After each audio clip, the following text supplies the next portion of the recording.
नमस्कार दोस्तों, स्वागत है आप सभी का हमारे यूट्यूब चैनल आर के योजना पर। दोस्तों एक बार फिर आपके लिए एक और नई जानकारी लेकर आपके सामने हाजिर हो चुके हैं। दिव्यांग, विधवा, बुजुर्ग, कुष्ठ अवस्था और तलाकशुदा महिलाएं, अगर आप इन सभी में पेंशन में से किसी भी एक पेंशन का लाभ ले रहे हैं तो यह जानकारी आज की आपके लिए बहुत ही महत्वपूर्ण है। जैसे कि दोस्तों आप नोटिफिकेशन में देख पा रहे हैं, केवल इन्हीं पेंशन लाभार्थियों को दी जाएगी पेंशन 3,000 रुपये और रुकी हुई पेंशन भी इन्हें ही दी जाएगी। यही व्यक्ति हैं पेंशन पाने के हकदार। दोस्तों अगर यही व्यक्ति पेंशन पाने के हकदार है तो बाकी पेंशन का क्या होगा?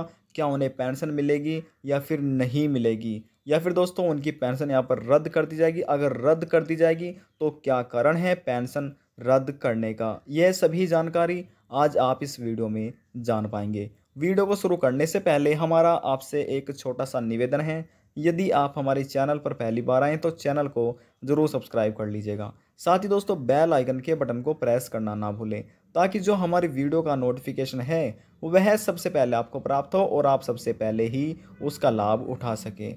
चलिए दोस्तों अब हम यहाँ पर वीडियो की शुरुआत कर लेते हैं और आपको सभी जानकारी डिटेल वाइज में बताते हैं।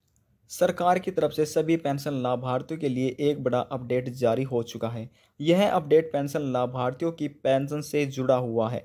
जिन पेंशन लाभार्थियों की पेंशन किस्तें रुकी हुई है 3 महीने की, 4 महीने की, 6 महीने की, दिव्यांग, विधवा, तलाकशुदा, कुष्ठ रोग से पीड़ित, वृद्धावस्था पेंशनधारक, इन सभी पेंशनधारकों में से केवल उन्हीं पेंशन दी जाएगी, उन्हें खाते में पेंशन भेजी जाएगी जिन व्यक्तियों के यहाँ पर दोस्तों यह कार्य पूरे किए हैं। अब दोस्तों कार्य क्या है वह आप यहाँ पर समझ लीजिए।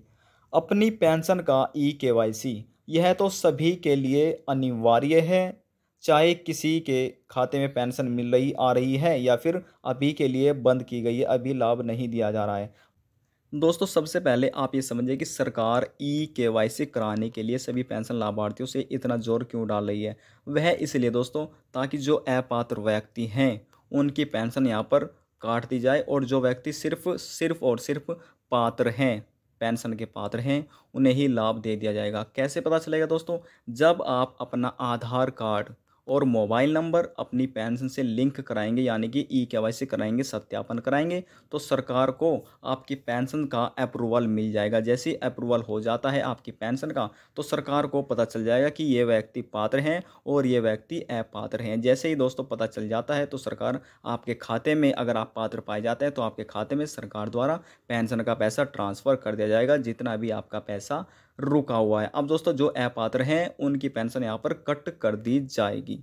अब दोस्तों ये तो था ई-केवाईसी, इसलिए दोस्तों ई-केवाईसी कराने के लिए आपका आधार कार्ड और मोबाइल नंबर, यह 2 दस्तावेज लेकर आप किसी भी नज़दीकी सीएससी सेंटर पर चले जाइए। आपका ई-केवाईसी पूरा हो जाएगा और जैसे ही आपका ई-केवाईसी पूरा हो जाता है तो आपको पेंशन का लाभ दे दिया जाएगा। अब दोस्तों बात करते हैं यहाँ पर दूसरा सबसे बड़ा कारण के बारे में, वह है आपका सत्यापन। यह सत्यापन आप अपने आधार कार्ड, मोबाइल नंबर और दोस्तों पैन कार्ड, यानी कि इन 3 दस्तावेज से आप पूरा करा सकते हैं।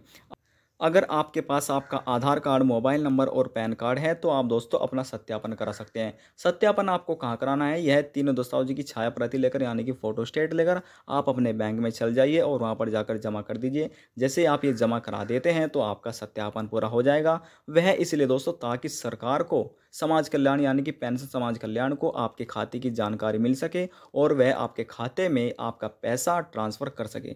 दोस्तों जब तक आपके खाते को सरकार को जानकारी नहीं होगी आपके खाते की, तो सरकार आपका पैसा ट्रांसफ़र आपके खाते में नहीं करेगी। इसलिए दोस्तों यह भी सबसे बड़ा कारण है। दोस्तों हमने यहाँ पर अब तक आपको 2 बड़े कारण बता दिए हैं आपकी पेंशन अभी तक आपके खाते में ना आने के। अब दोस्तों बात करते हैं यहाँ पर आपकी जो पेंशन से जुड़ा हुआ तीसरा कार्य है, वह आपके दस्तावेज से जुड़ा हुआ है। सभी पेंशन लाभार्थियों के लिए बहुत ही ज़रूरी है। जो व्यक्ति अपनी पेंशन बनवाना चाहता है या फिर पुराने पेंशन धारक है, दोनों के लिए, यानी कि नया आवेदनकर्ता नया पेंशन खाता खोलने के लिए महत्वपूर्ण दस्तावेज ये जान लीजिए दोस्तों।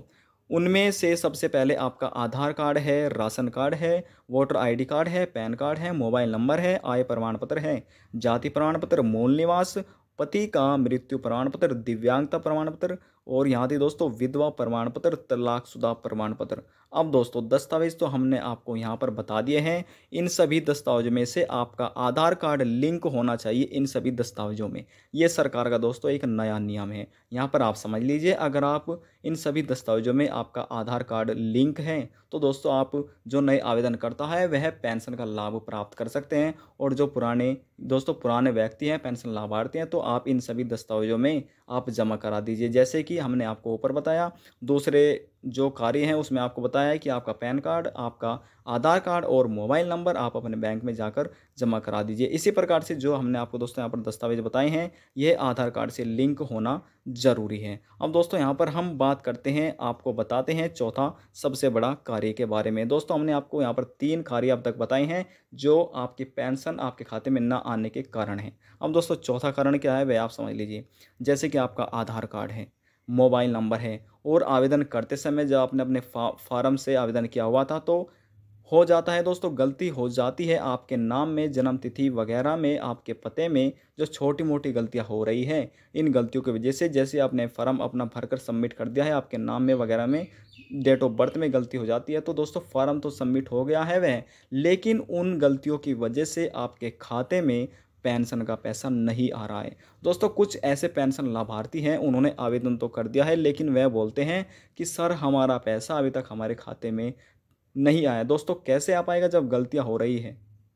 जब तक ये छोटी मोटी गलतियां आपके दस्तावेजों में रहेगी तो आपका दोस्तों आपके पेंशन का आपके खाते में ट्रांसफ़र नहीं किया जाएगा, आपको कोई लाभ नहीं दिया जाएगा। दोस्तों आपका Aadhaar card, mobile number, PAN card, ration card और साथ ही दोस्तों जन्म प्रमाण पत्र, आय प्रमाण पत्र, मूल निवास, राशन कार्ड और यहाँ पर दोस्तों पति का मृत्यु प्रमाण पत्र है, विधवा प्रमाण पत्र है। इन सभी दस्तावेजों में जो गलतियां हो रही हैं, अपनी गलतियां सुधार लीजिए। और दोस्तों दो बार से आपको रीअप्लाई करना है अपनी पेंशन के लिए, जिनकी दोस्तों काफ़ी समय से पेंशन नहीं आ रही है। दोस्तों जिन गलतियां हो रही है अपनी गलतियां सुधार लीजिए और जिनकी गलतियां ठीक हैं, जो हमने आपको कार्य बताई हैं, वह अपने कार्य कंप्लीट कर लीजिए। आपकी रुकी हुई पेंशन आपके खाते में आ जाएगी। जिन व्यक्तियों ने अपनी पेंशन का ई-केवाईसी और बैंक का दोस्तों अपना सत्यापन करा लिया है तो दोस्तों उनके बैंक खाते में पेंशन यहाँ पर ट्रांसफ़र कर दी जाएगी। जिनकी पेंशन में कोई गलतियाँ नहीं हो रही है, रुकी हुई पेंशन भी और जो आने वाली पेंशन है उनके खाते में ट्रांसफ़र कर दी जाएगी। अगर आप भी पेंशन लेना चाहते हैं तो दोस्तों आपको यह 4 कार्य जल्द से जल्द पूरे कर लेने होंगे। यदि जानकारी को लेकर आपके मन में कोई भी सवाल है, कोई भी डाउट है, तो आप नीचे कमेंट बॉक्स में जाकर हमसे पूछ सकते हैं। आपके सभी सवालों का जवाब दिया जाएगा। यदि आपको हमारी दी हुई जानकारी थोड़ी सी भी पसंद आई है तो वीडियो को ज़रूर लाइक कर दीजिएगा, क्योंकि आपके एक लाइक से हमें बहुत ज़्यादा मोटिवेट मिलता है, जिससे हम प्रेरित होते हैं आपके लिए नई नई जानकारी लाने के लिए। लास्ट में निवेदन ये करेंगे, चैनल को सब्सक्राइब और साथ ही बेल आइकन के बटन को प्रेस करना ना भूलें। अब हम आपसे मिलते हैं नेक्स्ट वीडियो में एक और नई जानकारी के साथ। जब तक के लिए जय हिंद, जय भारत।